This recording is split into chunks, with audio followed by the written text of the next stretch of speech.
Tom was laboring over fresh test data, a tedious yet essential task for him and his team's month-long effort on the test vehicle. Despite its dullness, he found himself correlating and tabulating the information for analysis. Mid-task, his phone buzzed with a text notification, but he paid little attention to the sender's identity. Only after a pause in his work did he glance away from the screen and notice the alert. Curiosity piqued. He picked up his phone, revealing an unfamiliar number with a local area code. Though tempted to dismiss it as spam, he reconsidered, wondering if it might be a colleague's unregistered cell number. Upon opening the message, his initial confusion turned to shock as he found an explicit image displayed on his screen. It took a moment for him to process the unexpected content, a close-up of a woman's private parts, clearly showing recent ejaculation. Reading the accompanying text, "Look closely, you still have time. Bradley's 6 p.m." He initially dismissed it as a misdirected attempt at solicitation, finding a hint of amusement in the situation. However, a closer examination of the image revealed a tiny detail that froze him in disbelief: a mole near the woman's private parts, unmistakably belonging to his wife, Tanya.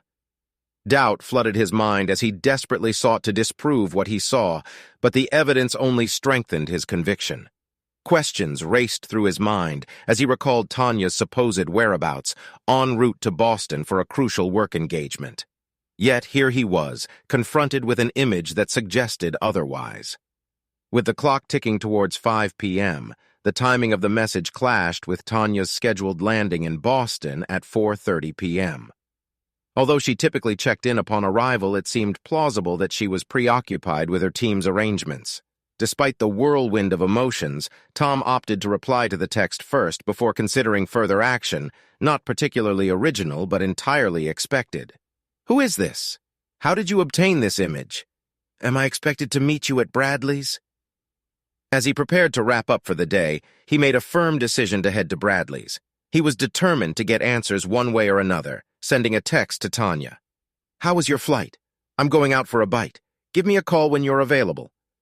He aimed to keep things low-key and gather information discreetly, walking toward his car. His phone buzzed once more, assuming it was Tanya.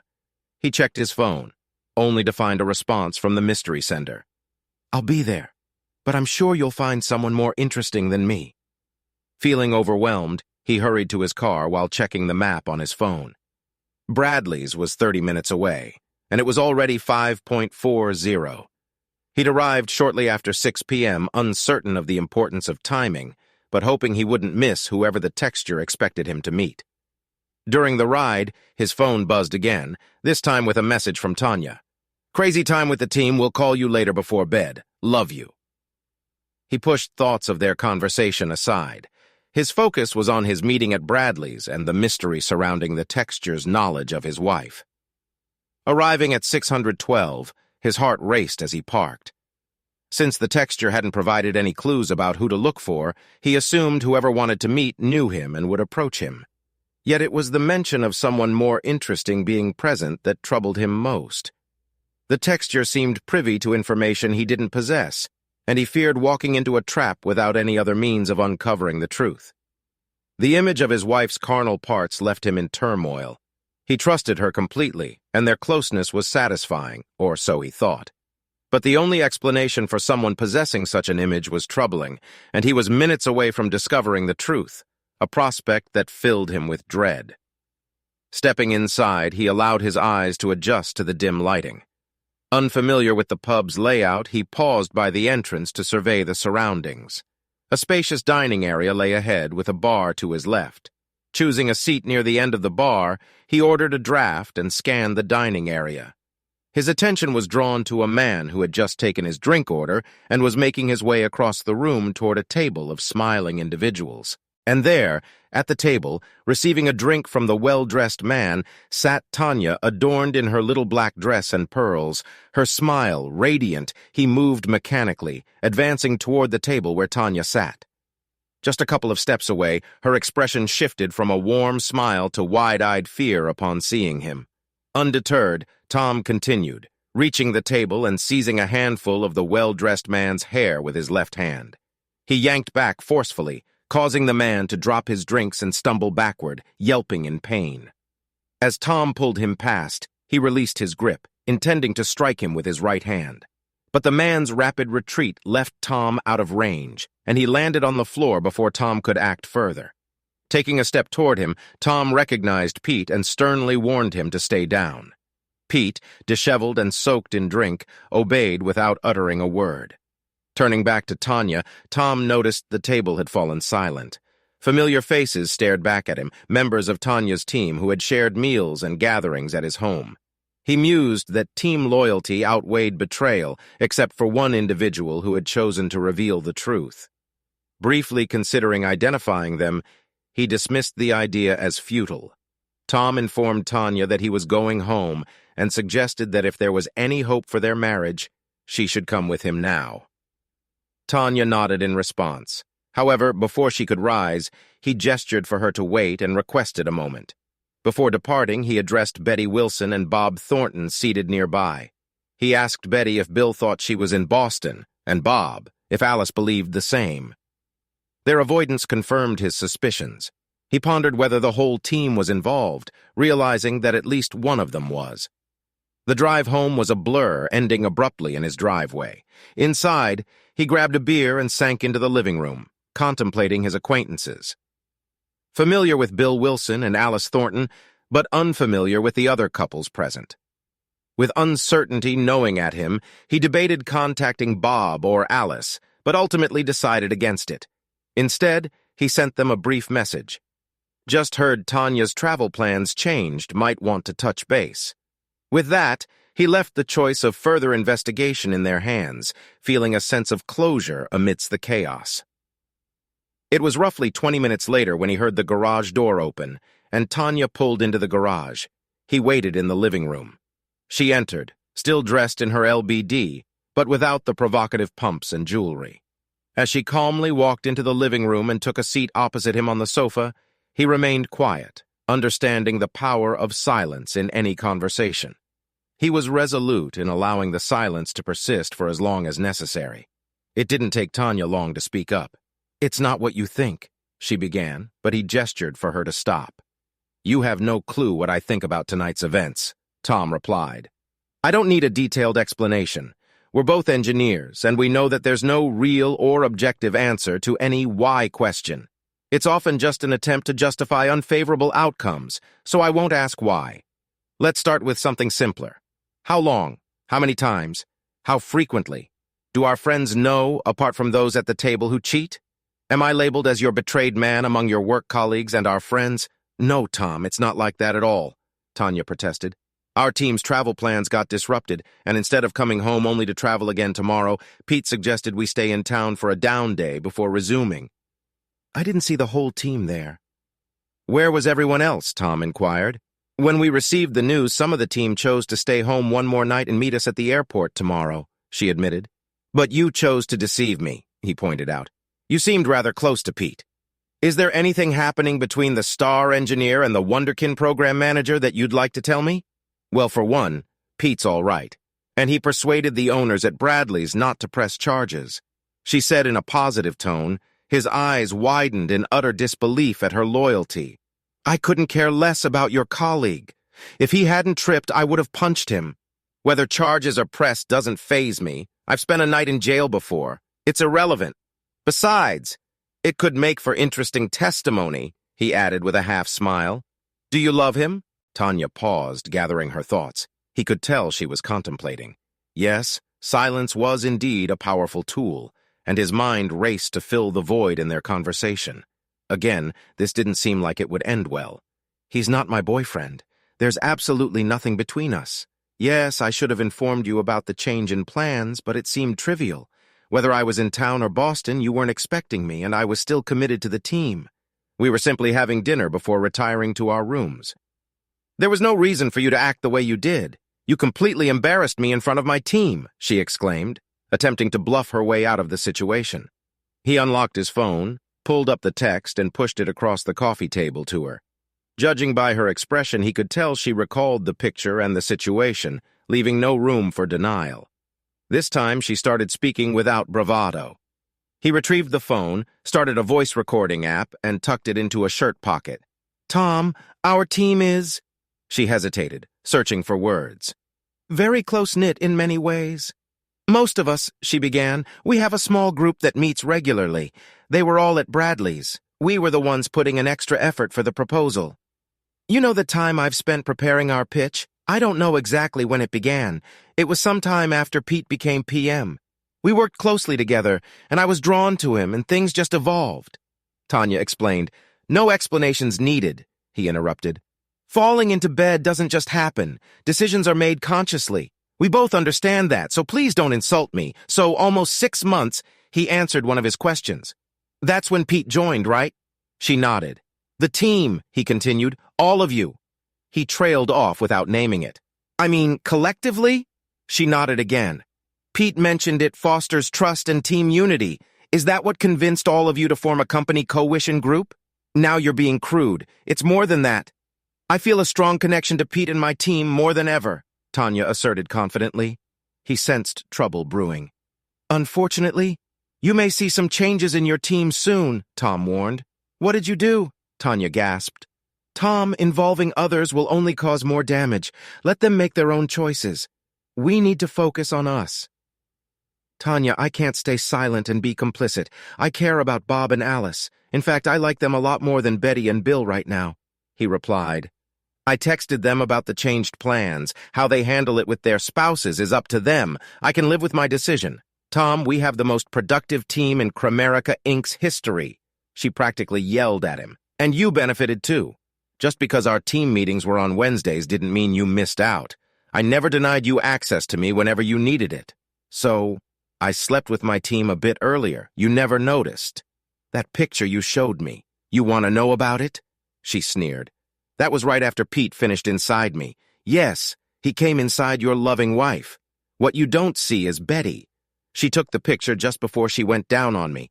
So now you know you never had seconds or tasted another man's seed. If you don't know, it didn't happen, right? Tom listened in shock as the extent of the deception and his own ignorance unfolded before him. Now, just because you're aware, just because your fragile ego was bruised, you want to throw away all that my team and I have achieved? Tanya hissed, her anger escalating. Tom could feel his heart rate rising as Tanya passionately defended her team's questionable dynamic. His own anger was growing by the second. For a fleeting moment during his drive home from Bradley's, he entertained the idea that perhaps forgiving Pete just this once could be possible. However, that notion had quickly met its demise. He didn't need to hear any more, and he certainly didn't want to, but Tanya persisted. No, sir, we won't let you off the hook. You're going to text Bob and Alice back, informing them that you heard from me and that we were stranded in Atlanta but have reservations for the morning. That's the story Betty and Bill will stick to, and you're going to support them. Damn it! She shouted. There are millions on the line with this deal, and your hurt feelings mean absolutely nothing. Send the text, and then we can discuss our next steps. Discuss our next steps, Tom retorted. There's no discussing it. You're leaving. Now you and your twisted team, including your ringleader Pete, can carry on however you like. We're finished. I'll be contacting a lawyer this week to get the ball rolling. It's a straightforward 50-50 split. You keep your retirement, and I'll keep mine, Tom declared. But go. You have reservations in town. Use them. Head off to Boston and chalk up another victory for you and your team. Tom, please send those texts, Tanya pleaded, her tone much softer now. If we lose Betty or Bill before the presentation, the company could lose millions. You and I could miss out on tens, maybe hundreds of thousands in commissions and bonuses. Just imagine all the places we could go with that money. Just you and me. Forget about this and reclaim my loyalty. Please, Tom, don't let some irrational concern about meaningless encounters derail us. Pete says I'm on the fast track to executive status. All I have to do is keep delivering results for a few more years. Don't you want that for me? For us, she implored. Tanya, just leave, Tom managed to say before he was struck hard in the back, knocking the wind out of him as he fell to the floor with a knee pressed into his back. Don't hurt him, Tanya interjected. Too much, she added. So still undecided about breaking my nose, Pete taunted as he leaned in close to Tom's face while Tom lay pinned on the floor. Tanya must have a bug, Tom thought. Now I know whose team she's really on. We'll see whose nose gets broken. Pete's smirk. "Get his damn phone and type those damn texts for him. We don't have time for this nonsense." Someone pulled him up from the floor, just one individual. He pretended to be injured, causing the person behind him to exert significant force to assist him to stand. This provided him with necessary information. His captain was a weak office worker, wheezing from the effort to get Tom on his feet. Tom was catching his breath after being taken by surprise and was refocusing on the situation. In contrast to Pete and his team of well-groomed salespeople, Tom's team operated in the field with the 160th Special Operations Aviation Regiment, SOAR, based in Fort Campbell, Kentucky. Although his group of engineers didn't match their caliber, spending time with the crews during test missions led to the team being invited to improve their physical condition under the guidance of seasoned workers flown to missions in aircraft modified by Tom's team. If these men appeared at your doorstep, it meant the end of your days on Earth. Tom and his team designed the equipment necessary to access, and more importantly, exit hazardous locations. They took pride in their modifications, contributing to successful missions, and the safe return of all involved.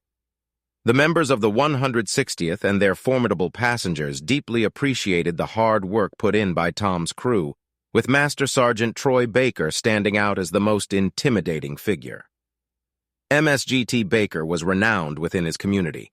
Everyone, from recruits to high-ranking officers, showed him the respect he deserved for guiding his men through missions worldwide. He was known for never leaving anyone behind. This reputation was solidified during a mission in Colombia. MSGT Baker instructed the young LT platoon leader to stick close during their first mission when the FARC ambushed their group. MSGT Baker thought the LT was performing well for a rookie until he saw him on the ground bleeding from a head wound. The medic reported that he had checked for vitals and mentioned that he was gone top. Baker knelt down and lifted him into a fireman's carry, with the medic reiterating that he was gone top. Baker responded to the medic's observation, stating that it might be true, but he was still coming home with them.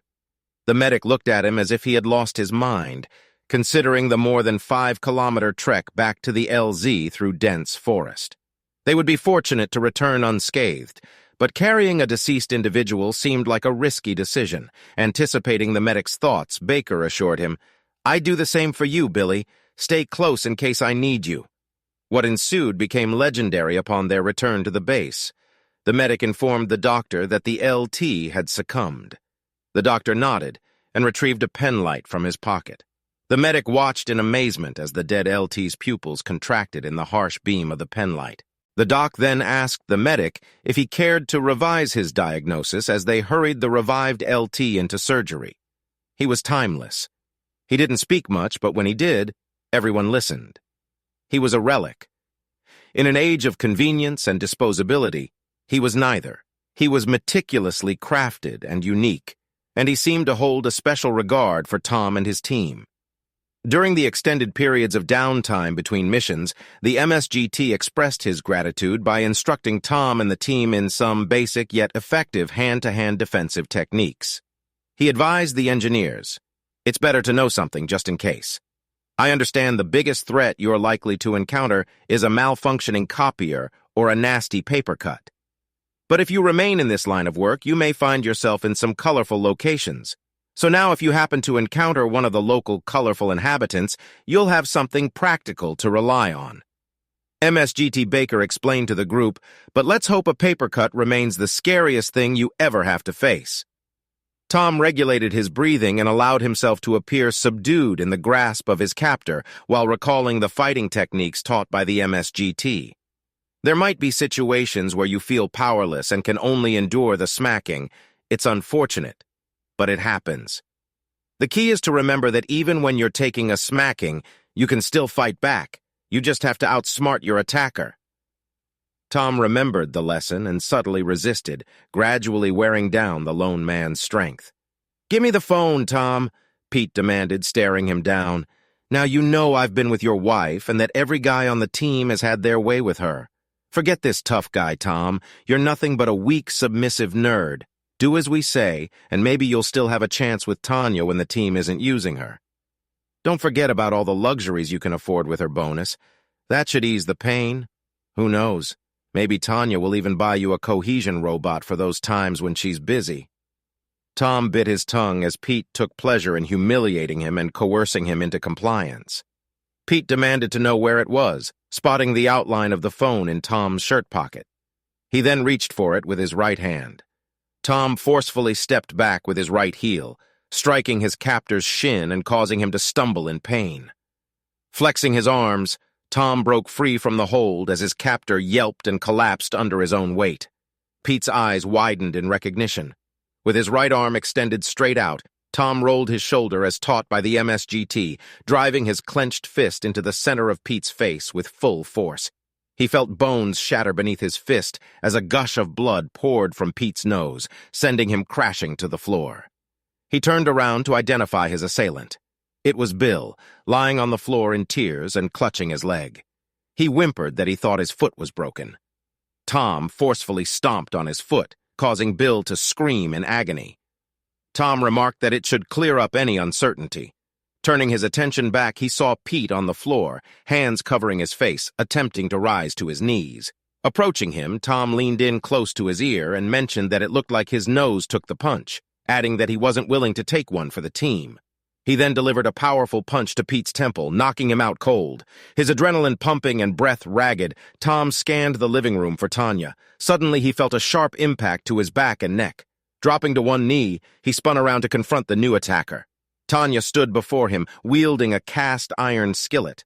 Her swing missed, grazing Tom's side. Rising to his feet, he roughly grabbed the pan from her hand. Tanya pleaded with Tom, expressing that they could still salvage the situation. She asked him to consider the money he would be giving up and promised to put an end to the extramarital affairs, vowing to cut them off. She suggested going back to how things were between them. Rubbing the back of his head with his left hand, Tom stared at her, astonished by her sudden transformation. He compared her to the shape-shifting alien in John Carpenter's The Thing. Adapting to each new challenge, he smirked at the thought. Misinterpreting his smile as agreement, Tanya moved to embrace Tom. He held her back with his left hand, then, after a brief moment of consideration, swiftly struck her nose with his right hand, fracturing bone but not rendering her unconscious. Tanya cried out and slumped to the floor. Tom remarked that it hurt like hell, describing tears streaming, vision blurred, breathing labored, and blood everywhere, stating that it worked every time. Tanya expressed her distress, questioning Tom's motive for punching her. Tom, unapologetic, explained that he struck her because he had the ability to do so. He continued recording the incident, convinced that he had enough evidence to justify his actions, despite the potential negative portrayal. Reflecting on the advice received from the MSGT about decisive action, Tom surveyed the room, noting Bill's distress state and Tanya's attempts to stem the bleeding from her nose. In motion while others remained still, Tom acknowledged the success of saving someone, giving credit to the MSGT, discussing the aftermath. Tom expressed frustration about the consequences for Loverboy and Mr. Bill, lamenting the missed opportunities and potential financial losses. He contemplated the implications of involving the police, deciding to delay the call to maintain his chance to question Tanya. Kneeling beside her, Tom demonstrated how to address her nosebleed, but as the adrenaline subsided, he felt a sudden loss of energy, sitting across from the woman he thought he knew. Questioning her actions, Tom wondered about the true extent of Tanya's deception, expressing disappointment in the betrayal. He inquired about her aspirations, specifically regarding her ambition to become a vice president. Tanya admitted that it could have been worthwhile if Tom had gone along with her plans, expressing regret for the setback caused by the incident. Tom pressed further, questioning the future of their relationship and the persistence of deceit, to which Tanya acknowledged the possibility and the potential continuation of dishonesty. Tom discovered from Tanya that Pete had warned her about his rigid ethics and idealistic views, advising her to break free from his influence to achieve success. In response to Tom's question about when Pete conveyed this advice, Tanya retorted, insinuating his lack of knowledge about certain aspects of her relationship with Pete. Despite Tom's silence, Tanya continued, sharing her perspective on career advancement. She revealed that adhering to Tom's suggestions for career enhancement yielded only a few commendations, and it wasn't until Betty offered guidance that she learned what truly worked for women in the workplace. Tanya asserted that engaging in carnal relationships for career advancement was not only effective but also more enjoyable. Tom, still recording the conversation, processed this information. Curious about the timeline of Tanya's actions, Tom inquired if her involvement in such activities began before Pete entered the picture. Tanya, expressing impatience with Tom's comprehension, disclosed that she initiated such actions at the company's Christmas party a year after joining Cramerica, emphasizing her commitment to this approach ever since. Wait, you're sleeping with the boss too? Art? Art Vandelay? Tom asked incredulously. Yes, Tom, Art, Pete, Bill, anyone on the team who could help advance my career. It doesn't cost me anything to share some closeness, and it's easy to manipulate you men when I can lead you around by your desires, especially you. Show a bit of cleavage, and I could guide you wherever I needed, she stated. Even now, thinking you have it all figured out, we informed Art of our location when we headed here. Right now, he's gathering the rest of the team, crafting a cover story for our absence. They'll have to make the pitch without us, but the extra effort with their purchasing managers should pay off. Do I really want to hear this? He wondered. Oh, what the heck, why not? Extra effort, Tom prodded. You always were a go-getter, Tanya. It was so easy. I hate to even call it effort, she laughed. What's the old joke? The worst closeness I ever had was great. At the bidders conference, it was straightforward with the men. We had to get a bit more creative with Brenda, the token woman on the selection board. It's funny, I can even seduce a woman, but I did throw an old Pete over there as the kicker. She was situationally bi-curious. As I recall, her situation cleared up about the same time my tongue began lapping at her. With promises of more to come when we started working together after the contract award, yeah, we have the selection board covered. Why all this then? I mean, if it's all set up, why the strong-arm tactics? Tom asked. That was Pete's idea, the idiot. I told him to cool off, that I would come home and please you and be back in time to catch the flight, but he had to go all alpha. Look what that got us. So now, instead of being the face of the winning team, I'm back to dealing with Art. Like I said, fixable, but it will set me back. You wouldn't have bought me so cheap, he said. Maybe not, Tanya replied, but I still would have made the flight. Well, you sure as hell ain't making that flight now, he declared. Remembering how Pete seemed so clued in, he figured Tanya must have a transmitter. Art, are you listening? I'm about to call the cops. I'm sure there's a handful of felonies involved here, and we haven't even begun to go down the rabbit trail of fraud. That's a federal contract, isn't it, Tanya? Tom asked, rhetorically. Yeah, the feds take a dim view of how, did you phrase it, extra effort? I'm sure you have great lawyers in all Art, but maybe there's an alternative. He let it hang. A moment later, Tanya's cell phone ringtone played, hailed to the chief. Art, she asked into the phone. Of course, I'll put you on speaker. Tom, Art's voice came through the speaker. First, let me apologize to you. Pete's actions were a gross lapse of judgment. I can assure you the board will deal with him assertively.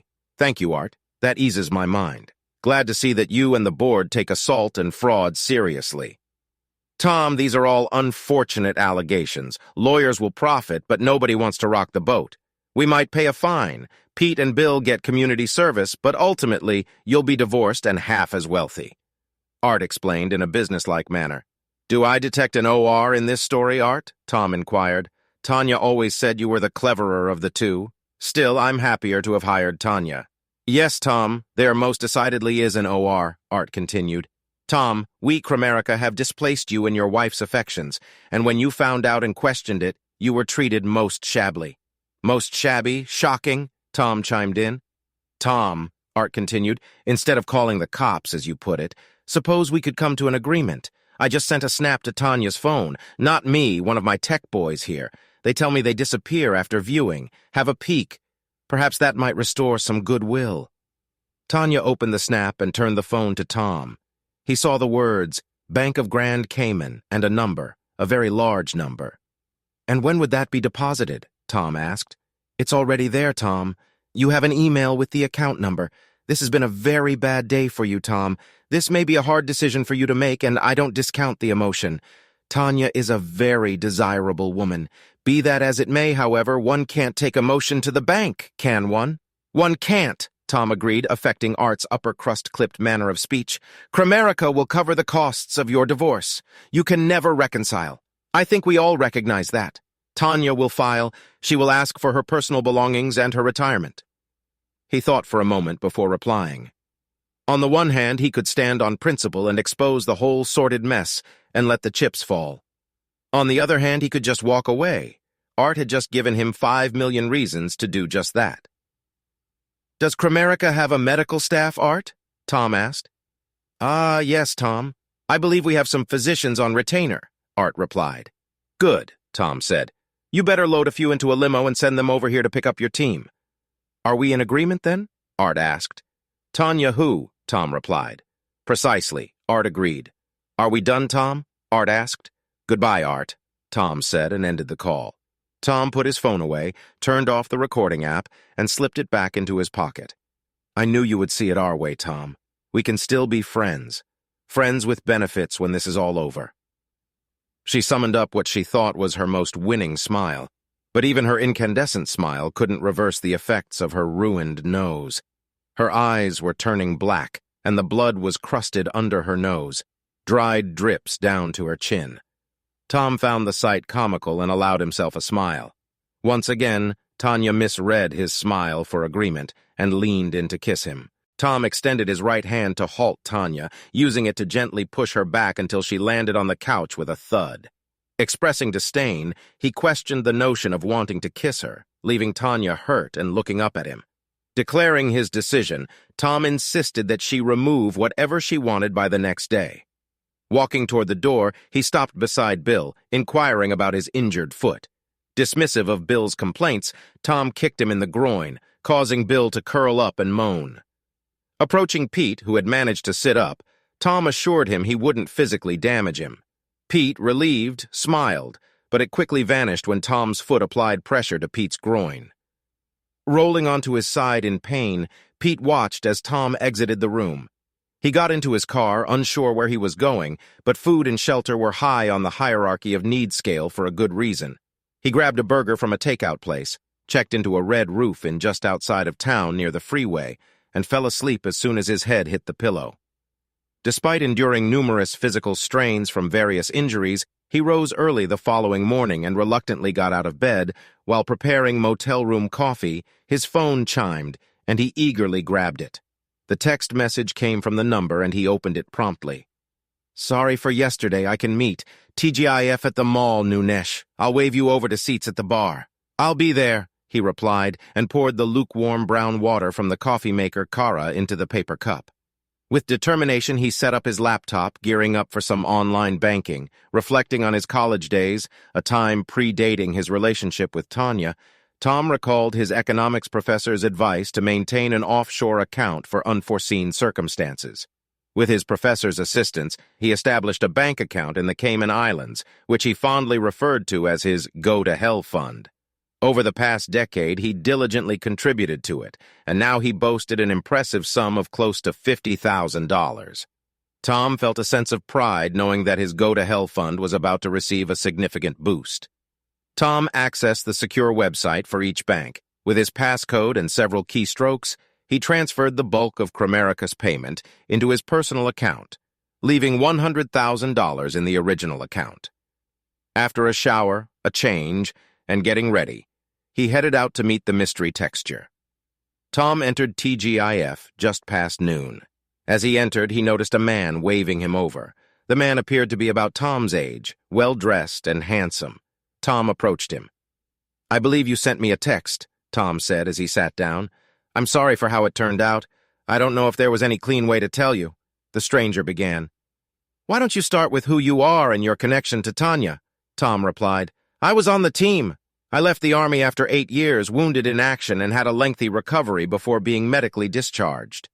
I joined Kramerica about 6 months ago and was assigned to Pete's team around 3 months ago. While talking to a friend about the job, I mentioned working for Tanya. When he asked for her full name, we realized we had a mutual friend, and he asked me to watch out for Tanya as a favor. At first, everything was great. I was warmly welcomed to the team. It didn't take long to find out why he started. About 2 months in, Tanya approached me. She's extremely attractive and, compelling. But when I asked her about her ring, she just smiled and told me you were okay with it. I wasn't and said so. That started the deep freeze. After I turned her down, I got all the undesirable assignments and nothing but grief from Pete. I called our mutual friend back and told him about Tanya approaching me. He told me about you and thought that pimping your wife for pay seemed out of character for the man he knew. He believed there was more to it than Tanya let on and that you needed to know. Pete sent me the pic when they were trying to get me on board with the team, kind of a prize I could expect if I went along. Let's just say I don't agree with their methods. I resigned yesterday and sent you the text. Our friend, Tom, asked. Troy Baker, if I hadn't met Troy, he replied, then paused a moment before continuing. Let's just say he helped me out of a scrape when I was agreeing, LT. I owe him a favor or two. Don't we both? Tom agreed. What are you going to do? The stranger asked. Art pretty much laid it all out for me. I could get the cops involved, and yes, Bill Pete and even Tanya would face legal problems. But with his lawyers, it would all end up as a bump in the road. We made a deal. You might think I'm selling out, and maybe you're right in a way, but they stole the only thing I had that was irreplaceable. If I can't make them pay legally, well, at least I can make them pay. It won't bring Tanya back. But I think I may find she's less irreplaceable than I thought. I have a trip planned. Tell Troy thanks for everything. I won't be going back to work. What about you? Tom asked finally. Well, Troy always spoke highly of Baxter, Inc. Now that you're gone, they might just need another engineer. I think you'll find they do business a bit differently at Baxter. Maybe more to your liking. Challenging. But the fringe benefits won't compare to what Tanya's team was offering, Tom smiled. Expressing his acceptance of the arrangement, the stranger stood up, prompting Tom to do the same. With a simple nod to each other, they left without exchanging any further words. Fast forward to Monday, Tom had just completed the check-in process for his flight to Costa Rica. As he contemplated the upcoming relaxation in Tamarindo, he headed towards security. Spotting a mailbox, he pulled out an envelope from his pocket, addressed to the DOJ in Washington, D.C. Containing a thumb drive with the recording, he thought it might pique their interest. Considering the possibility that Art's legal team might not be as formidable as assumed, Tom dropped the envelope into the box before proceeding into the security line. Update. 9 months later, seated at his usual table in the cafe, Tom received mail from Anna, who brought him his cerveza. Thank you, dear, he said, raising the bottle to his lips. Holding the envelope, he wondered who had found him. Not going to great lengths to stay hidden, finding him in a little town on the Pacific coast of northern Costa Rica would have required resources beyond the ordinary guy's reach. His first thought was that Art's people had found him. Letting the envelope sit at his house for 2 days, he was fairly certain it wasn't a bomb, yet you can't be too careful. Carlos, Tom called out to the cafe owner, Tienes tus cuchillo. See, Senior Tom. Tom handed over the envelope and stepped back a few paces. Can never be too careful, he thought as Carlos cut open the envelope. He handed it to Tom, who thanked him, took another pull from his beer bottle, and turned the envelope over. Several sheets of paper fell onto the table, picking up a note that said, "Thought you would find this interesting," along with a phone number. The number, Tom thought. Troy would have the resources to find him. I can live with that. Flipping the other piece of paper over, he found a copy of a newspaper article with a picture. The photo depicted Pete, Bill, Tanya, and Betty being led out of the Cromerica building in handcuffs. The headline for the article read, 4 indicted in multi-million-dollar procurement fraud. He smiled. Maybe Art's lawyers aren't everything he thought they were, he said to himself, a habit he picked up since his Spanish was weak and English wasn't widely spoken. He liked to hear English conversation even if it was just him talking to himself. Anna, otra cerveza por favor, he said, holding up his empty bottle. See, Mr. Tom, gracias, Anna, he said as he accepted his beer, took a swallow and looked out at the deep blue Pacific. Tanya, who?